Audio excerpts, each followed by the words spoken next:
my parents started taking me on these visits in a traveling clinic to developing communities around and villages around the city that we lived in called Bareilly. We were packed into this ambulance and my parents would provide free medical care to people who couldn't afford it. My job at the age of 8 was assistant pharmacist. So I would count all the medicines, put them in an envelope and give it out to patients, and I really took my job very seriously. Very seriously. But the more I went on these expeditions, the more I began to notice the simplest things that distinguished a boy from a girl, or a man from a woman.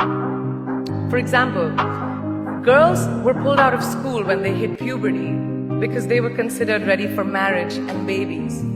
That's 12 and 13, while boys still enjoyed their childhood. Or basic human rights such as healthcare were denied just because they were women.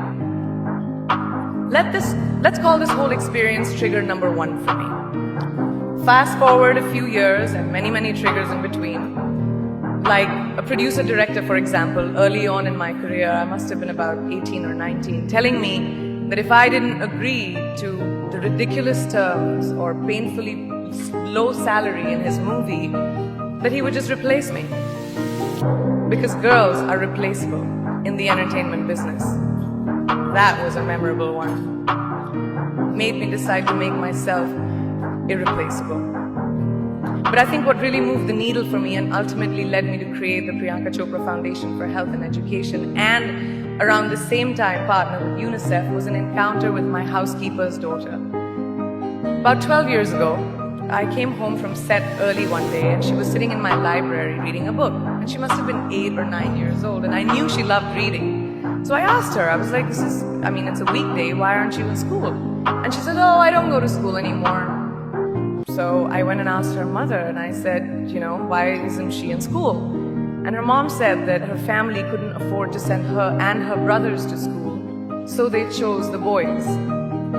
The reason? She would eventually get married and it would be a waste of money.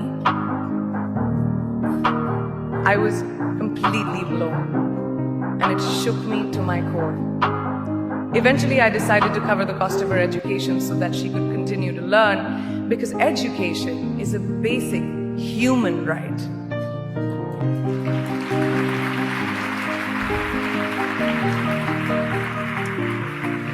And a huge necessity, especially today.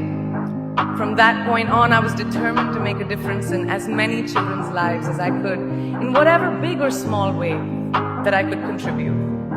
There's a really beautiful quote that I read recently, and I think it's absolutely appropriate to explain what I'm trying to say today. The hand that rocks the cradle, the procreator, the mother of tomorrow, a woman shapes the destiny of civilization. Such is the tragic irony of fate that a beautiful creation such as a girl child is today one of the gravest concerns facing humanity.